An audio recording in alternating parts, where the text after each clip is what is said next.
Hello and welcome to Ground Zero. Today I'm with Matt. Uh, Hello. he owns his newsletter.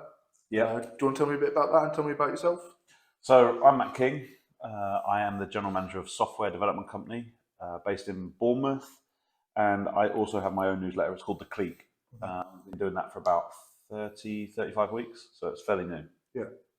So, do you want to tell what the podcast's on? Is it on literally anything, or is there a specific topic you go into? So the newsletter is kind of my life stories. So if I experience anything, I try and have an angle. I try and have a learning each week, which I tell you what, the newsletter is kind of formed because I was bored of corporate newsletters. I was bored of corporate newsletters which gave generic stories about this is how we solved this business challenge, this is how we solved this one. I wanted it to be a bit more personal. I wanted it to be a bit more focused around what I was learning. So I'm telling a story every single week with basically an experience that I've had. There's a couple of other bits in my newsletter. There's photo of the week. So to make it very personal, each week I'll take a photo from my camera roll from that week and I'll put it into the newsletter and the story behind that. There's also 3 things I think you'll love, which is kind of things that I've experienced that week. So the last week was a film, maybe some tea that I bought off Amazon, that type of stuff. So anything that I think the reader will like, I'll put that in that newsletter. And then I'll try and fill it up with some other stuff as well. But it's a bit more personal than your normal newsletter. So, where can you find this? Is this all on one platform, or is it across many? So the newsletter, one thing that I struggled with when I started my newsletter was, so I've had probably 3 or 4 different iterations of the newsletter. I started it on LinkedIn, and I started it on a platform called MailerLite, and there's been various different sort of versions of it over the last 3 or 4 years. It wasn't until I launched a new website. It's called imatking.com, and I started hosting all of my podcasts, all of my videos, all on that platform, all on the website. And then, so Squarespace also have a email marketing kind of platform as well.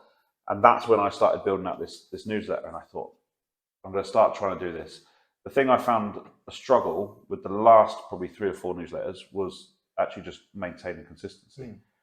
And I think I was struggling with consistency because I was doing this on MailerLite. I had a website. I was doing this on YouTube. I was doing this on Instagram, and there was a lot of different things I had to try and a lot of different places I had to try and be. Now everything is just in one place. It's all on my website. So by centralising it helped with, okay, 100%. Everything's here. I can do it all under this one platform. Yeah, because I write the article, and the article forms part of the blog, and then I can directly link that when I do my email marketing. I can directly link it because it's all in the same platform. So whenever I'm referencing anything from my website, because I'm doing the email from that website, it's much easier to do. That was the biggest struggle that I had, was consistency. So how do you find the start process of it? Because obviously at the very beginning or every single week? From the very beginning, and then obviously the rebrand to where you got the consistency when you first centralized it. So I'll go right back to the beginning when I started doing a newsletter on MailerLite. I was kind of trying to find a place where I could be a little bit creative, but I didn't know what my newsletter should be about. This is one of the things that I spoke about on a blog article recently. I didn't know what my newsletter should be about. I kind of had this image in my head that it was going to be super corporate. I needed to sell something on my newsletter. I needed to give away a freebie to get like a lead magnet to get people to subscribe. And I think I was trying to do the newsletter for the wrong reasons. I was doing the newsletter because I wanted to sell to people. I wanted them to buy my coaching, which was like £100 an hour, whatever it was.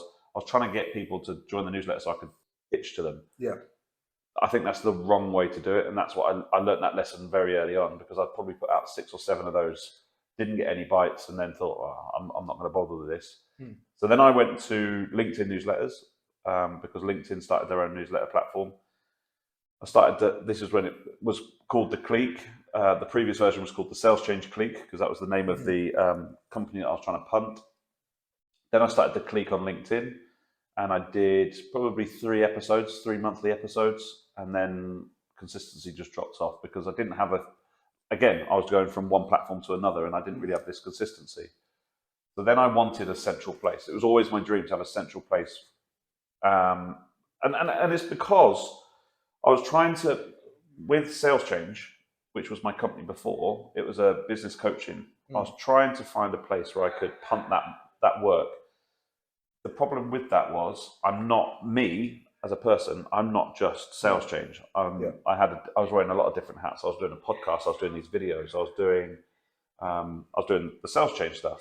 And I found it very difficult to try and pigeonhole all of my stuff into one place. So I kind of scrapped anything that I was doing on a business front and then decided to really head down the personal brand route and build up I'm Matt King as a person. So I'm going to do immattking.com. I put all of the videos that I was presenting on that platform. I did all the podcasts. They're all on my website. And I kind of hedged all my bets and went down the personal brand route. And that's really helped because now I can, if I want to play a different bow in my orchestra, I can hop over and do that. Like one of my plans is to sell some merchandise alongside the newsletter. So I'm going to try and create, like you've got the Foundry mug there. I want to try and create the Clique mugs or a Clique cap because I wear caps quite a lot. So I want to try and add that to my website. If I was doing that on LinkedIn, it just doesn't fit. But because I own the space that I'm in, I'm able to do that much more. I've kind of lost track of the question which you asked me, which was, how did I get started? Yeah. So the process of actually getting started was, I just had to do it. Mark Masters, as part of the You and the Media, was a huge help in that. He tried to push me to actually get started. I probably put it off for 3 to 6 months because I was scared of not being consistent, and I didn't want it to be. I'm sure you've seen the websites where they say read our blog, and then you go on the blog and there's like two, and there's two like a year ago. Exactly, and I never wanted to appear to be that. If you go on my website now, there is consistency. I've done for the last 30, 40 weeks. I don't know when this podcast is going out. It'll probably be about 40 weeks. But for the last 30, 40 weeks, there's a weekly article. And it's and I never want someone to come to the website and go, oh, this guy started something. Because I also see these influencers that, like, you go on Twitter or you go on Instagram and they say, oh, check out my newsletter, or sign up to my newsletter. And then you realize they send them completely irregular. And it's just, that consistency is something that I really was afraid of, but now I fully embrace. I never wanted to kind of let it drop off. Yeah, it kind of goes back to the common saying of you got to just do it and perfect it later on rather than worrying about perfection then doing it. Yeah. So I had the bare bones. So the bare bones of my newsletter was, and this is something I'm really leaning into at the moment, is tweaking stuff. So I had the title at the top, I had the little slogan, and then I had this intro, and it kind of follows a kind of pattern, but because I had this structure and this template, it made it much easier for me. So all I do is copy last week's and then edit the text, and it's much easier for me. But next week, so we're recording this on February 29th, it's a leap year. Next week's, which will be March the 5th, is a complete refresh and a rebrand. So it's a refresh of my newsletter. It's the first one for, I think we're episode 35 of the newsletter. So all of these things take time. And if I'd waited for the perfect moment to rebrand it, I'd have never got started. So I've just run with it for the first 30 weeks, been as consistent as I can. And then I'm tweaking little things, moving logos around, experimenting with different. There was because one of my features is a photo from my camera roll, but I experimented to get people to send me their photos from their camera roll, so that it was included the readers as well. That kind of didn't work because I wasn't getting the engagement, and I don't think I had the audience at the time, so that we parked. But it's just experimenting, trying little things. But I was able to do that because I actually started. Yeah. So you mentioned that initially you started for the selling your product, your coaching. So when did you realise that it maybe wasn't for the selling, but more for the community side of things that you want to change? And what was the reason that you found for that? The way I found that it wasn't for selling was because I was trying to perfect what I was trying to sell. So if you're trying to perfect, like I was trying to perfect a lead magnet, what can I give away in order to get people to give me their email addresses? What can I give away which gets people to subscribe? That was the first thing. Then I wanted the perfect welcome funnel. So I wanted people to have emails so they get their email straight away. Then there's a video from me in it, and another stepping stone was I've got to record the video. I've got to make that look perfect. Then it was the welcome sequence, which was going to be 5 emails. And I had this image in my brain that at the end of the 5 emails, I was going to give them another lead magnet, which would be something else that they could use to. So all of these things were roadblocks for me starting. So the Sales Change Clique, I think I sent one or two of those emails. The LinkedIn one was much more successful than this one.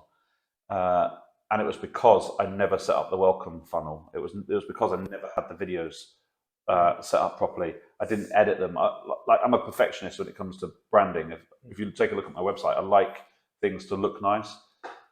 And when it didn't look nice, I didn't want it to go out because I didn't want it to impact on my personal brand, which is ridiculous. But I wanted it to all follow perfectly. When I realized that all of these things were stopping me, I just thought that's too much effort.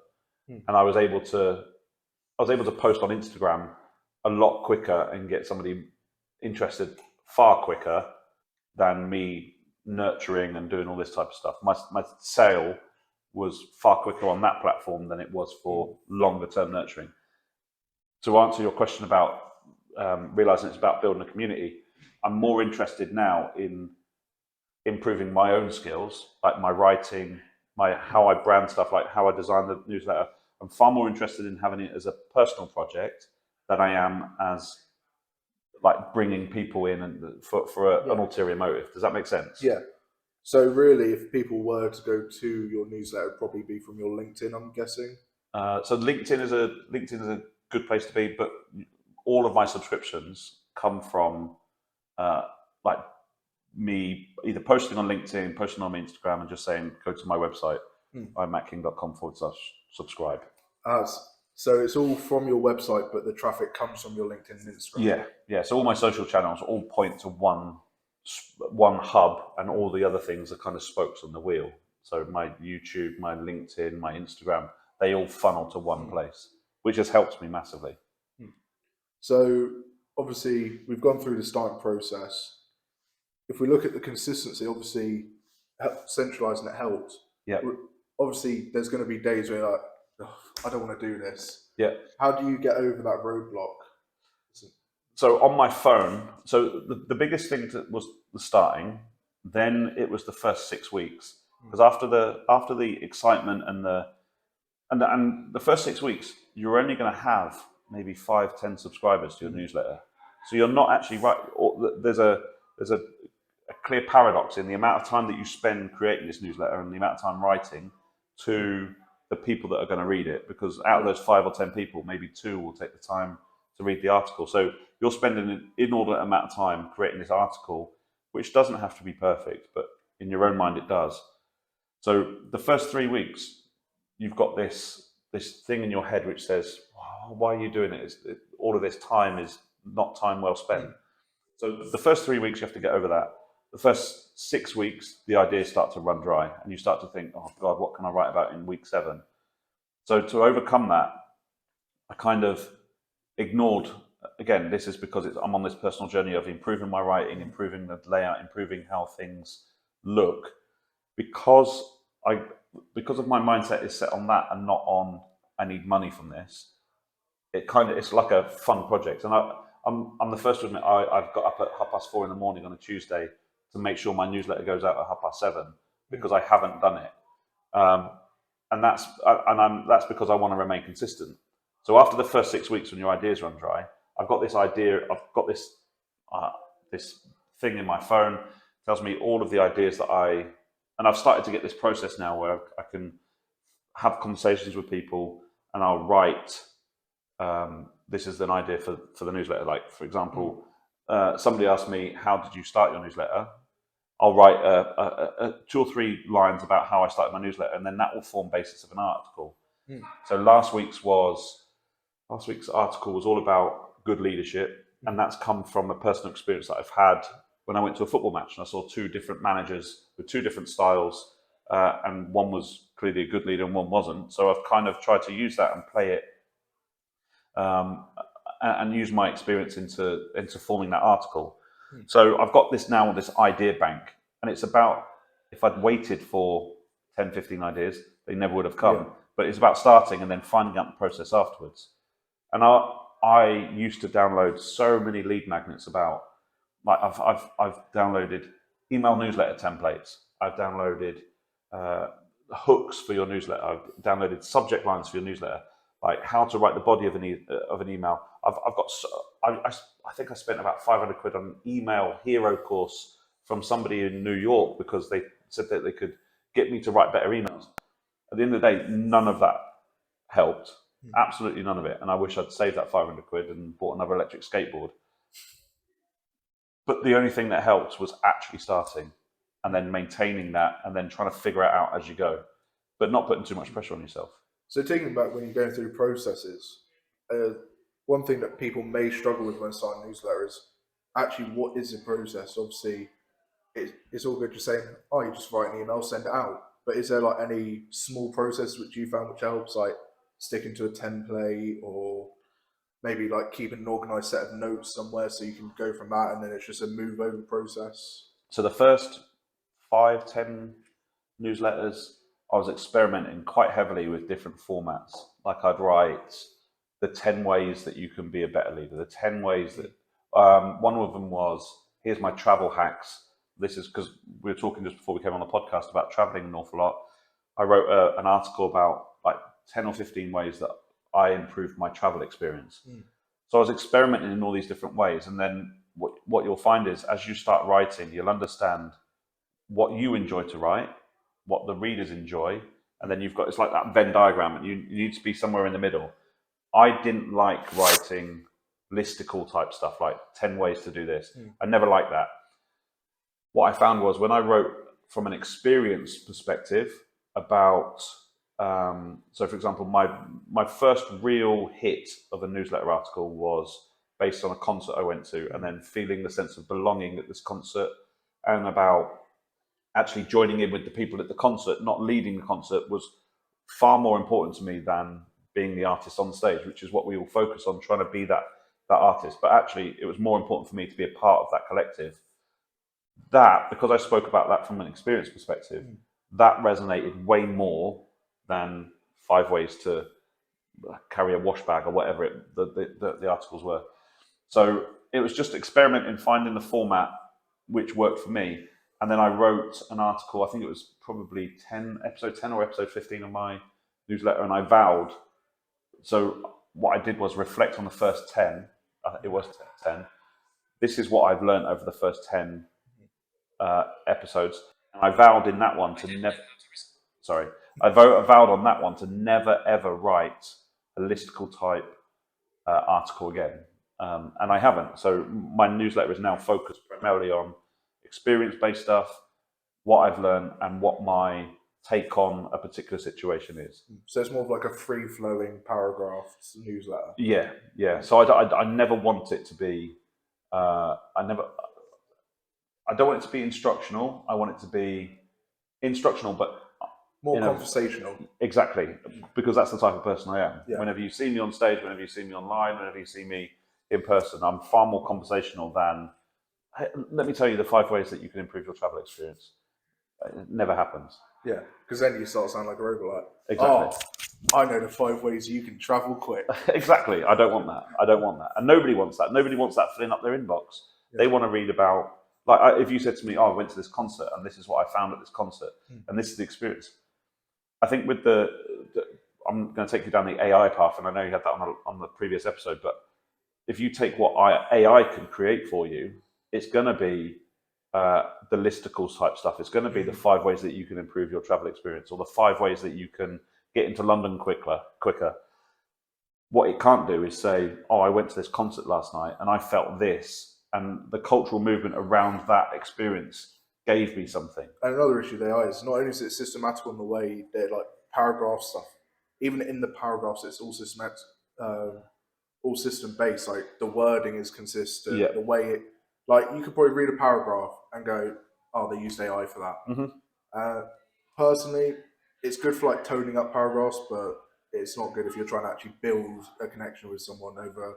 Yeah, and it's not going to improve your own skill set. So that's one of the things, like I said to you before, one of my personal goals is to become a better writer. And if you say to someone, oh, you can become a better writer by writing regularly, you think that's ridiculous because you just write how you would normally write. But I've really found that over the last 30, 40 weeks when I've been doing this stuff, my writing has improved, and it gets to the point quicker. It's much more free flowing. It doesn't feel stagnated, and it doesn't feel corporate. Because when I was posting, if I look back at social posts from probably 5, 8 years ago, they're very corporate. They're very, oh, I'd like to introduce you to this product, and this is what this product does.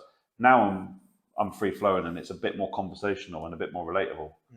Yeah, while on top of AI, obviously we've gone from starting it to the middle processes. Now, obviously, we're going to the AI era, and obviously, as you keep going, what's like the sort of mindset or the thought process you go through with innovating your newsletter? Because obviously, from where you are now, where you want it to go, it's obviously miles different to what it was right at the very first one you sent out. So the AI element is something that I'm really against. I don't want to ever use ChatGPT. And part of my newsletter is the camera roll. AI could never replicate a personal memory from my camera roll. So it's adding those little things in. I want to make sure that the people who are reading it know it's from me. Like you said before, when you read an AI, I can tell when my team have used AI to create a presentation, for example, because you can tell when something is written by AI. I never want my readers to think, oh, this has been generated by AI, or this has got some AI element feel to it. I want it to be kind of personal, like a scrapbook feel. Yeah, I think with AI, you don't want it to write stuff, but I think it comes in handy if, let's say, you're doing like a summary of it. Just putting it in, just see what it pulls out to get a rough, like, okay, someone could pull this out, and then I do use AI. I use AI.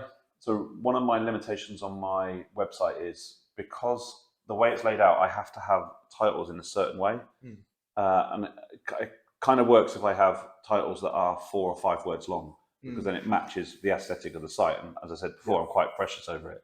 So what I will do is I will put the entire article that I've written, not ChatGPT, I'll put that entire article into ChatGPT and say, can you suggest 10, 15 titles for this article? Please don't make it 4 or 5. You should never say please, but don't make it more than 4 or 5 words. And then it will kick out maybe 10 or 15 options. And then what I'll do is I'll use one of those and try and jiggle it around and make it fit. That's probably the only way I would use AI, because it's quicker. Yeah. It's just speeding up that process. Yeah, it's sort of like what can you use as a subject line, or summarize this and get rough what they put out. I know some of my team that use AI to reply to emails. So they'll take somebody's email, they'll copy and paste that into ChatGPT, tell the ChatGPT what the premise of the email that they want to send back should be, let ChatGPT write it, copy and paste it and put it back. It's too cumbersome at the moment. Plus, without checking it, it's got Americanized spelling and stuff. So if you say like vulcanized or organized with it'd be with Zeddy instead of Essie or stuff, and it's not a good look, especially when you're replying to an email and they want that humanized reply. But is there any, I'd say, advice at all that you've learned along the way, even if it's like outside newsletter, just like building a personal brand that you've sort of the newsletter is really helping to help me connect with what matters to the people that I am speaking to. And what I mean by that is, if I write, so for example, if I take the article that I've just written about leadership, if I send that out, I've had 2 or 3 replies to my newsletter this week saying, maybe you should write about this, or this really helps because of X, Y, and Z. And I've had that on articles which hit, and I've had that on articles which haven't hit. So for example, it kind of helps me funnel my thinking to what other people are thinking. So it helps me improve my writing next time. So one of the replies that I got on my newsletter this week was about good leadership. My article was about good leadership, and one of the replies was, maybe you should write an article about how to change the corporate culture from dictatorship to sort of democracy. So that's going to be one of my topics in about 4 or 5 weeks, and we're going to focus on that. And again, that goes into my notes app. I start to build out the structure of the email, and then I'll use that in 3 or 4 weeks' time. It just gives me this bank of ideas. But what it does do is, because I'm showing up consistently and I'm sending emails with all of my camera roll. So I'm sending photos of my last week was a photo of my son. He got man of the match in football. Because I'm sharing things that I like, that I think that you'll like, in terms of 3 things I think you'll like. All of these things help form a picture in somebody else's mind about the type of person that I am. So when you get to meet me in person, for example, you'll understand, oh, this guy does this, or this guy does that, and he likes this. And just as with my videos, a lot of that stuff, people resonate with it, and it's kind of an echo chamber. It's good. So obviously now we've gone through like the process of it all. If we look at it from an outside perspective, if someone was going like, okay, I want to start a newsletter, where do I start? Like, what do I do? Like, do I just write up the first 10? Do I find the system? I would say that you just pick a name. Pick a name for the newsletter. You need to have a name. Don't call it Ben's newsletter. Don't call it a newsletter, for example. Call it something else. I saw a great title. A lady at Team Jobs, Megan Oswick, she created a newsletter called The Chapter. And I like that because each episode will be a chapter. Yeah. So create a name which resonates with you. The Clique is good for me because it's a noun. It's a group of people who have common interests or common goals. So I wanted a clique. So I want to bring people together for a common cause. So that's why I chose the name The Clique. So pick a name that's not newsletter, because that will instantly turn people off. And then just write an article about something you're interested in. Like, one of the great things that you can do is go onto you must subscribe to some email newsletters. Yeah. Like, you subscribe to You and the Media. Look at the last 5-10 emails that you've read that have really resonated with you, and then write down what those titles were, write down what the premise was, and then write down what you would have written instead. Because giving your take on an article that resonated with you means that you're interested in it. You can write your perspective, but it also means that it's going to resonate with the people that you want to resonate with. Does that make sense? Yeah. So find something that you're interested in and just write about it for the first 5 or 10 episodes of your newsletter. But you have to show up on time. So pick a time, pick a subject that you're interested in, and then just go for it. Then the next 2, like, sort of, is there such thing as like the classic, when you go on like Google, it's like, the optimal time to post is at this time on this. No. I honestly, I've toyed with publishing on a Monday. I've toyed with publishing on a Tuesday, Wednesday, Thursday. I couldn't care less what time I post. Ultimately, if you want to show up when you want to show up, like your favorite TV show, I'm watching a TV show at the moment. Every episode comes out on a Wednesday. That's not the optimal time for me, so I watch it on a Friday. As long as you post the newsletter and people are interested in it, they will read it on the day that they feel comfortable. So, for example, mine comes out on a Tuesday. It only comes out on a Tuesday for 2 reasons. I have the weekend to write it. If that fails and I don't have time over the weekend, I've got the Monday to write it. And if that fails, I'm not getting up on a Monday morning and writing it. I'm getting up on a Tuesday morning. So I've got 3 times that I can write that newsletter. If I was writing it on a Friday, work week's done, and I'd be shot. So it's solely based around what I can remain consistent with. So whatever you can remain consistent with, post it then, because your readers will read it whenever they feel like it. And speaking of the readers, obviously you don't want to just put out a news and be like, okay, this is what sort of like the process of finding like who you want it to hit? Is it sort of like so that comes down to promotion on social media. So when I'm promoting my newsletter, I try to put out a promotional post the day before to say, if you want to read this article, sign up to this newsletter here. And that goes out on the Monday, which is easy for me to post. It's another reason why I post on a Tuesday. And also, and I don't do this often enough, but if anyone connects with you or anybody asks you, promote your newsletter, because that's the way that they're going to remain consistent with you. I don't post very often on Instagram anymore. I don't post that often on LinkedIn. But my newsletter will always be every single week on a Tuesday at 7:30 a.m. So it's more of, instead of like, I want this type of person, it's more of like... They will find you. Yeah, it's more of like, you want it to be a personal reflection of you where they can get to know you. So let's say you go to an event, they're like, that's Matt King, I know him already. Yeah, and that's a great way of kind of focusing on it is I don't focus on who is subscribed to my newsletter. I just make sure that they get that newsletter every single week, because you're also going to have people that subscribe, think that they're going to enjoy it, and then go, oh, I don't really like this, and then unsubscribe, which is no reflection on you. They're just not your audience. So I focus mainly on who's in my newsletter and who else can I bring in. And I'll try and promote it as much as possible. But what I don't want is people to stick around if they don't enjoy it, because they're never going to open it and it's just a waste of time. And that's sort of another thing to go down with the audience that you're going on about. Obviously, with newsletters, you'll probably most likely get a few replies here and there. How do you deal with those replies? Like, are they conversational, or is it just a question? Yeah, I always reply to them on my iPhone, and in my signature it does say this is sent from my iPhone, so you know it's from me, because I want them to know that it's me that's replying. I know people out there will have automated responses and say, maybe I'll get back to you in a day or so. I never want that. I'll always try and reply, and I would say 70-80% of the time I reply to every person. I can't get back to everybody, but I do my best. But I try and do it in a conversational style. I never just say, "Oh, thanks for your reply." It's written in the same way as my newsletter. So, what is the most common reply you get? Is it like a question about it, or is it just asking about you? I'll have a great article. I'll have there's one particular reader, John Jenkins, who's part of the Media community. He'll always give me his feedback on the article and what he thought resonated with him, or what his experience of a particular situation was. So it's mainly,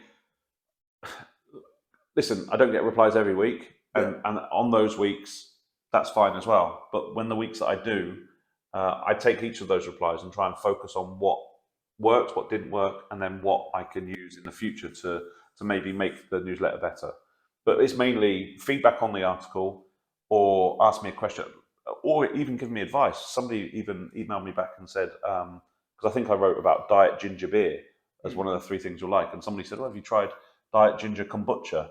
And I'd never heard of kombucha properly before. Well, I've heard of it, but I never knew what it was. So these little things, not all of it is based around the newsletter. Some of it is really conversational. So even outside newsletter, maybe just sort of planning for the next one. So okay, this person said I could do this differently. You could put it in a file, so next time you go, all right, they said maybe I could try this, so I can experiment with this next time. Exactly. So and my brain is constantly firing with creative ideas. So I like thinking, like I said to you earlier that my newsletter is going to have a kind of a rebrand. One of the ideas I had was to bring, what I don't want the newsletter to become is this big, huge machine which sends out emails all the time to people. And then I get a few replies and that type of stuff. I want the people in the newsletter to know they're a part of other people getting the newsletter. So I said to people, send me your selfies, because then I can add all of those to a gallery. And the more subscribers I get, hopefully, the smaller the pictures I get, but it will look amazing because I've got the pictures of the people who are receiving the newsletter. And let's say you get the newsletter, you can look at that and go, "Oh, I didn't know that he got it as well," or "I didn't know that she got it as well." And then you're starting to feel a part of something. So all of these creative ideas all come about because I'm getting feedback, I'm getting ideas. It all becomes like this creative hot pot of stuff. Does that make sense? Yeah, because I think that's some misconceptions. People might want to start a newsletter and go, okay, you just write a newsletter, send it out, bish bash bosh, off you go, that's done. Whereas there's a lot more to it. Obviously, there's the process of writing it guaranteed, but then you've got the feedback from it, the planning for the next one. It's a constant process, because you're constantly thinking of the ideas. You're constantly thinking of what you can write in the next one. You're constantly thinking of what you've written before. I've got different facets of mine as well, so I'm constantly thinking what's going on during the week that I can add in a photo of. So all of these little things form part of the newsletter, and it becomes kind of your your main channel for putting out stuff. And people, because it's written, people can. It's not like a video where people can watch it at their leisure. Like the written stuff is, I imagine people just sat there reading it on the toilet or reading it on their desk or whatever when they've got 5 minutes. But it becomes a staple, and it becomes part of their, "Oh, I wonder what Matt King's up to." And then they can instantly get that little fix. But I want that little place in their brain somewhere on a Tuesday or on a Wednesday, whenever they read the newsletter. I want that little space, and I want that space to grow, because ultimately, let's say it's in 5 years, or Mark's just celebrated 10 years of sending the You're the Media newsletter. In 5 or 10 years' time, I do want to monetize it. I do want to have something that is bringing me income from this newsletter. But at the moment, it's all about the process. And I'm in year 1, so I've just started. Yeah. So obviously, from my behalf, we've gone through the process, the outside perspective. Is there anything on your mind that you want to get out, or any like little things that we haven't covered yet? No, literally, it's the focusing on just doing it. Because when you're doing it, you're improving all the time. And as you do it, you're going to be starting to build this brand and build this space, which becomes yours. And I didn't realize how powerful having that singular space, which is yours and you own it. I didn't realize how powerful that was, because I was always focused on, I've got to build my Instagram channel. I've got to build my LinkedIn following. And yeah, those platforms are great, but you can't control who sees your posts, and you can't control who connects with you on LinkedIn or what you're going to get out of it.